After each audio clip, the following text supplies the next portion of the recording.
कैसे हैं दोस्तों आप।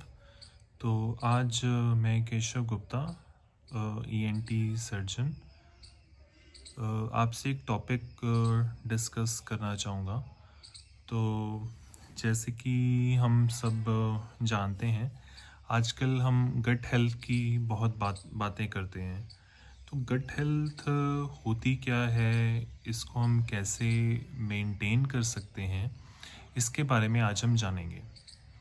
तो बेसिकली गट हेल्थ हम देखते हैं पेशेंट्स जैसे हमारे पास आते हैं, पेशेंट्स बोलते हैं हमें एसिडिटी की प्रॉब्लम रहती है, पेशेंट बोलते हैं हमें पेट में गैस रहती है, हमें ब्लॉटिंग रहती है, हमारे पेट में तेज़ाब बहुत बनता है, हमें कब्ज़ रहती है, कब्ज़ी की दिक्कत रहती है। तो इसमें मैं आपसे कुछ बातें शेयर करना चाहूँगा कि आप जानते हैं कि जो हमारा इम्यून सिस्टम होता है, जो हमारा डाइजेस्टिव सिस्टम होता है, डाइजेस्टिव सिस्टम हमें लगभग 70% इम्यूनिटी देता है। यानी कि जो शरीर की रोग प्रतिरोधक क्षमता होती है, उसमें जो हमारा पाचन क्रिया होती है, जो हमारा पाचन तंत्र रहता है, उसमें 70% अपना कार्य करता है। तो उसमें आप जानते, और इसमें मेन बात ये है कि जो हमारा गट होता है, जो हमारा पेट होता है, उसमें बैक्टीरिया का बहुत बड़ा रोल रहता है। बैक्टीरिया यानी कि दो तरह का बैक्टीरिया होता है। एक बैक्टीरिया वो होता है जो हमें इन्फेक्शन करता है, जो हमें बीमारी देता है, और दूसरा बैक्टीरिया वो होता है जो हमारे पेट के लिए, हमारे स्वास्थ्य के लिए बहुत बढ़िया होता है, हमारी हेल्थ के लिए बहुत अच्छा होता है। तो वो बैक्टीरिया हमारे पेट में पाया जाता है, हमारी आंतड़ियों में पाया जाता है, हमारी स्टमक में, हमारे पेट में पाया जाता है।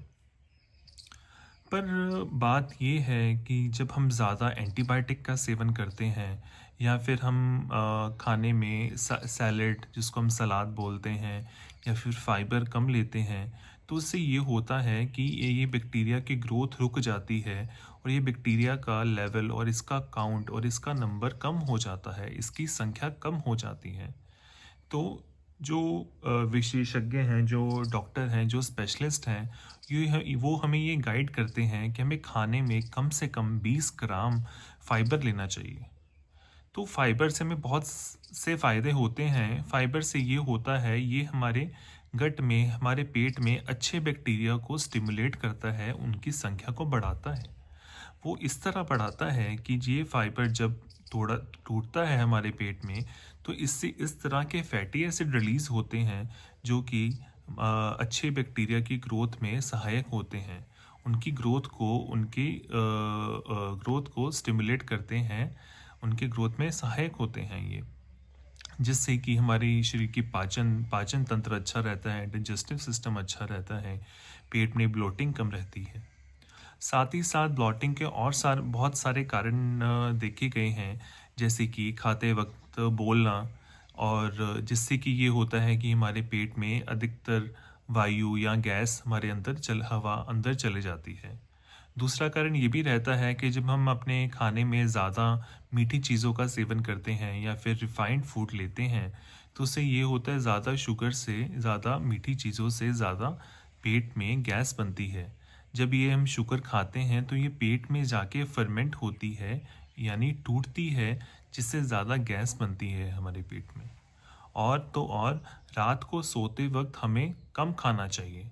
ज़्यादा क्योंकि ऐसा होता है, हमारा जो शरीर रहता है, रात के टाइम पे जो हमारी पाचन तंत्र रहता है, पाचन क्रिया रहती है, वो धीमी पड़ जाती है। जो हम खाना खाते भी हैं, उसका मुंह से लेकर आंतड़ियों तक जाना, और उसके आंतड़ियों तक जाना, उसकी स्पीड, उसका वेग कम हो जाता है। और तो और, जो हमारे पेट में या हमारे शरीर में जो गैस बनती है, उसकी मात्रा भी बढ़ जाती है उस टाइम पे। तो इसलिए हमें रात को कोशिश करनी चाहिए, कम से कम खाना चाहिए। और बाकी जो जैसे मैंने आपको बताया, खाने में हमें फाइबर ज़्यादा लेना चाहिए। ये हमारे शरीर के लिए, हमारे आंतड़ियों के लिए, हमारे पाचन तंत्र के लिए बहुत ही लाभदायक सिद्ध होता है।